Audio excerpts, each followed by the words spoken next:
നമസ്കാരം. മീഡിയ കമ്പാനിയന്റെ വളരെ പ്രാധാന്യമറിയിക്കുന്ന ഡെയിലി അപ്ഡേറ്റിലേക്ക് സ്വാഗതം. എല്ലാവരും ശ്രദ്ധിച്ചിരിക്കേണ്ട പ്രധാനപ്പെട്ട കുറച്ച് അറിയിപ്പുകൾ വീഡിയോ വഴി ഷെയർ ചെയ്യുന്നു.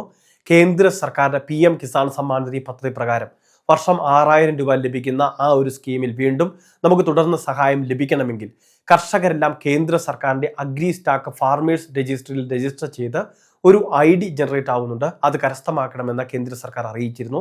2025 ജൂലൈ മാസം 31-ാം തീയതി വരെ ഇതിന് സമയം അനുവദിച്ചിട്ടുണ്ട്. നമ്മളുടെ സമീപമുള്ള കോമൺ സർവീസ് സെന്ററിലും അതോടൊപ്പം തന്നെ അക്ഷയ കേന്ദ്രങ്ങളിലും ഇതിനുള്ള സംവിധാനമുണ്ട്. കൃഷിഭവനിൽ പോയി ഇനി തിക്കും തിരക്കും കൂട്ടേണ്ട ആവശ്യമില്ല. ജൂലൈ മാസം 31-ന് മുൻപ് ഇത് പൂർത്തിയാക്കിയാൽ മതിയാകും.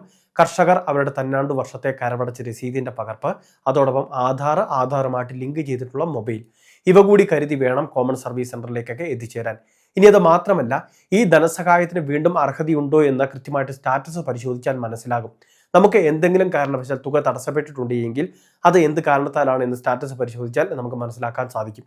അതായത് ഇലക്ട്രോണിക് KYC ചെയ്തിട്ടുണ്ടോ, ലാൻഡ് സീഡിംഗ് എന്ന് പറയുന്ന കാര്യം ചെയ്തിട്ടുണ്ടോ, Aadhaar bank account seeding status active ആണോ, ഇങ്ങനെയുള്ള പല കാര്യങ്ങൾ ഇവിടെ നമുക്ക് പരിശോധിച്ച് സ്ഥിരീകരിക്കുന്നതിന് വേണ്ടി സാധിക്കും. അങ്ങനെ ഒരു റിപ്പോർട്ട് കൂടി എടുക്കുന്നതിന് വേണ്ടി ഗുണഭോക്താക്കൾ ശ്രദ്ധിക്കേണ്ടതാണ്. കാരണം 20ാമത്തെ ഇൻസ്റ്റാൾമെന്റ് ആണ് വിതരണം ചെയ്യുന്നത്. തുക ആർക്കും തന്നെ തടസ്സമില്ലാതെ ലഭിക്കുന്നതിന് വേണ്ടി ഈ പറഞ്ഞ ക്രമീകരണങ്ങളൊക്കെ ഒന്ന് ചെയ്യുന്നത് നല്ലതായിരിക്കും. അതോടൊപ്പം തന്നെ നമുക്ക് വീട്ടിലിരുന്ന് സ്മാർട്ട് ഫോൺ വഴിയും നമ്മുടെ സ്റ്റാറ്റസ് ഒക്കെ പരിശോധിക്കാൻ സാധിക്കും. PM കിസാൻ സമ്മാൻ നിധിയുടെ വെബ്സൈറ്റിൽ അതിനുള്ള സംവിധാനമുണ്ട്. ആദ്യഘട്ടത്തിൽ ഓൺലൈൻ സർവീസ് സെന്ററുകൾ വഴി സ്റ്റാറ്റസ് ഒക്കെ പരിശോധിക്കുക. ആ സമയം തന്നെ കൃത്യമായിട്ട് നമുക്ക് രജിസ്ട്രേഷൻ നമ്പർ ഉണ്ട്. ആ രജിസ്ട്രേഷൻ നമ്പറൊക്കെ നമ്മളൊരു പേപ്പറിൽ കുറിച്ചെടുക്കുകയാണെങ്കിൽ പിന്നീട് പല ആവശ്യങ്ങൾക്ക് ഫോണിലൂടെ തന്നെ നമ്മൾ പരിശോധിക്കുമ്പോൾ ഈ രജിസ്ട്രേഷൻ നമ്പർ കൊടുത്താൽ മതിയാക്കും.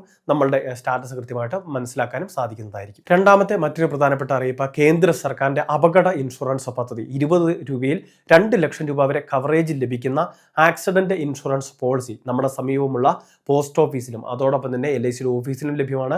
അതുകൂടാതെ വിവിധ ബാങ്കുകളിലും ഇപ്പോൾ ഈ ഒരു ഇൻഷുറൻസ് വിതരണം ചെയ്യുന്നുണ്ട്. നമുക്ക് ഏതെങ്കിലും തരത്തിൽ അപകടം സംഭവിക്കുകയാണെങ്കിൽ അപകടത്തിൽ പൂർണ്ണ വൈകല്യത്തിന് പരമാവധി 2 ലക്ഷം രൂപ വരെയും ഭാഗിക വൈകല്യത്തിന് വൈകല്യ തോതനുസരിച്ച് ധനസഹായം പരമാവധി 2 ലക്ഷം രൂപ വരെയും ലഭിക്കുന്ന സ്കീമാണിത്.